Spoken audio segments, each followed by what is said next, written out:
Olá, meu nome é Thiago Rodrigues, sou neurocirurgião funcional e hoje a gente vai falar um pouco sobre o tratamento cirúrgico da doença de Parkinson.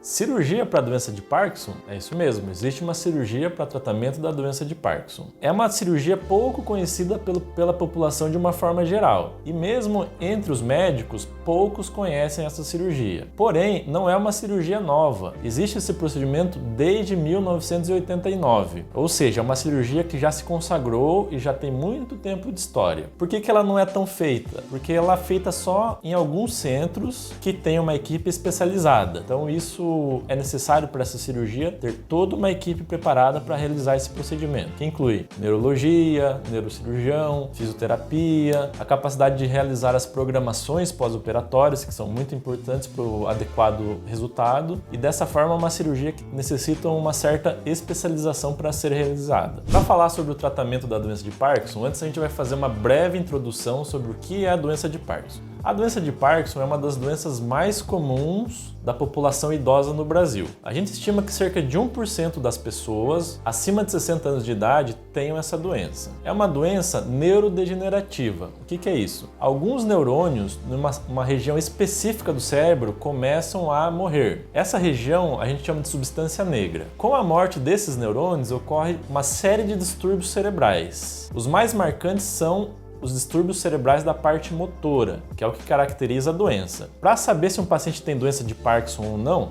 não existe nenhum exame específico. Então a gente não consegue dosar nenhuma substância, a gente não consegue fazer um exame de imagem, uma ressonância, uma tomografia que prove que o paciente tem doença de Parkinson. O diagnóstico é eminentemente clínico. O que é isso? É um bom médico visualizar o paciente e fazer uma série de exames físicos, provas físicas, e a partir disso falar que o paciente tem a doença de Parkinson. O que a gente usa para dizer que o paciente tem a doença de Parkinson? Os sintomas e os sinais, principalmente os sintomas motores. Quais são? O tremor. Então o paciente que tem a doença de Parkinson tem um tremor de repouso. O que é um tremor de repouso? É um tremor quando ele não está fazendo nenhuma atividade. Quando o paciente repousa, ele começa a tremer. Isso é típico da doença de Parkinson. Além disso, uma rigidez. Ele tem uma dificuldade de movimentar o braço ou as pernas devido a uma rigidez. Outra coisa que a gente chama de bradicinesia, ou seja, uma lentificação progressiva dos movimentos, uma dificuldade de iniciar os movimentos. E nas fases mais avançadas da doença de Parkinson, os pacientes passam a ter uma instabilidade postural, uma tendência à queda. Porém, isso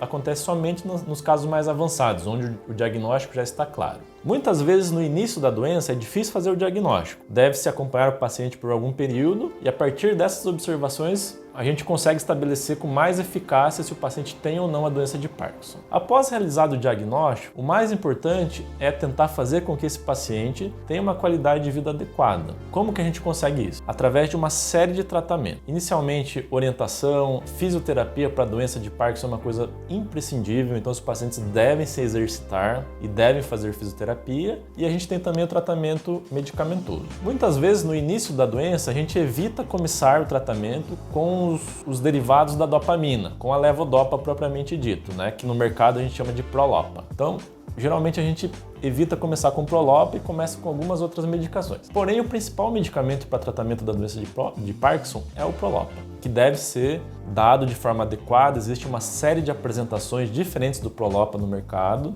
Então a gente tem o comprimido normal, que é o 200/50, a gente tem o comprimido de baixa dose, que a gente chama Prolopa BD, que é o 100/25, a gente tem alguns mais novos, que é o Prolopa DR, que é o Dual Release, ele tem uma formulação um pouco diferente, libera cerca de 30% da dose durante a tomada e os outros 70% ao longo do tempo. E a gente tem o Prolopa HBS, que é aquele Prolopa que não faz um pico muito grande e geralmente a gente usa para ser tomado à noite, para o paciente poder se movimentar na cama à noite, poder rolar de um lado para o outro durante o sono.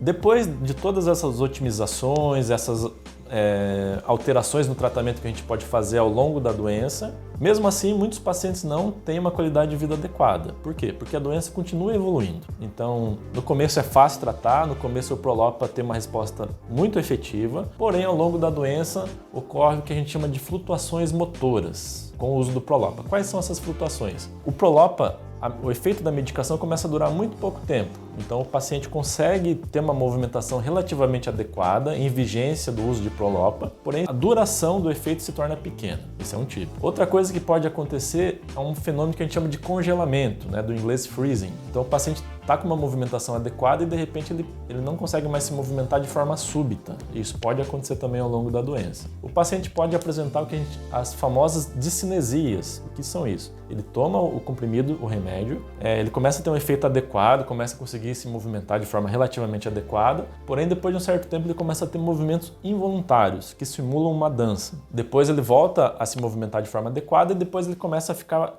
com dificuldade de movimentação. Isso ao longo de uma única tomada do Prolopa. É uma outra flutuação motora. Então tudo isso vai dificultando o tratamento, vai fazendo com que o paciente não tenha mais uma qualidade de vida adequada e muitos desses pacientes que chegam e começam a apresentar esse tipo de flutuação motora, eles são candidatos para o quê? Para a cirurgia da doença de Parkinson. Como é feita a cirurgia para tratar a doença de Parkinson? Basicamente consiste em colocar alguns eletrodos em regiões específicas do cérebro que comandam os movimentos e dessa forma conseguir controlar os movimentos de uma forma mais adequada. Esse estímulo cerebral, ele de alguma forma modula a atividade cerebral e deixa os movimentos mais fluidos, reduz o tremor, reduz a rigidez e melhora a bradicinesia. Alguns sintomas da doença de Parkinson não melhoram com a cirurgia, porém a grande maioria dos sintomas melhoram. E quais são os riscos dessa cirurgia? É uma cirurgia muito segura.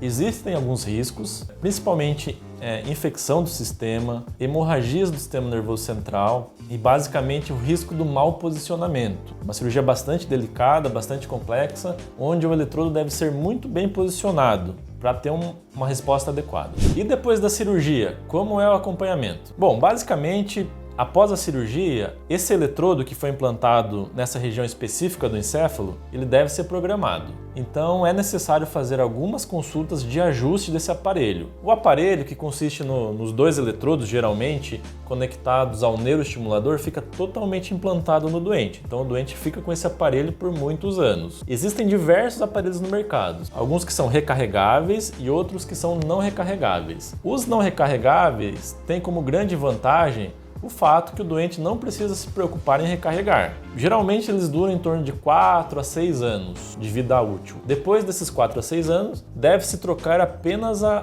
bateria deles. Não é necessário mais mexer no encéfalo, no cérebro propriamente dito, apenas trocar o gerador. Já os neuroestimuladores recarregáveis, eles devem ser recarregados pelo próprio paciente. Isso deve ser feito a cada 2, 3 dias, a depender da programação. O paciente faz a recarga em casa, em todo o conforto do lar, não precisa ir até o médico para recarregar. Porém, necessita aquele compromisso de a cada 2 ou 3 dias despender 1 hora mais ou menos para recarregar o aparelho. É importante frisar que após a cirurgia, os pacientes continuam a usar as medicações. Muitos deles conseguem reduzir um pouco as medicações, porém a grande maioria continua tomando os remédios. Por quê? Porque a cirurgia é mais um passo no tratamento desses pacientes e o objetivo final é a melhora da qualidade de vida e não o paciente ficar sem tomar as medicações. A doença de Parkinson é uma doença neurodegenerativa e mesmo após a cirurgia, esse processo de neurodegeneração ele continua. A cirurgia não cura a doença de Parkinson, porém melhora e muito a qualidade de vida dos pacientes. Bom, espero ter ajudado com essas informações. Por favor, as dúvidas podem comentar abaixo que a gente vai fazer o possível para responder. E se você tem doença de Parkinson ou algum familiar seu tem, por favor, existem diversos tratamentos disponíveis, diversas opções de tratamento, basta você procurar. Um grande abraço!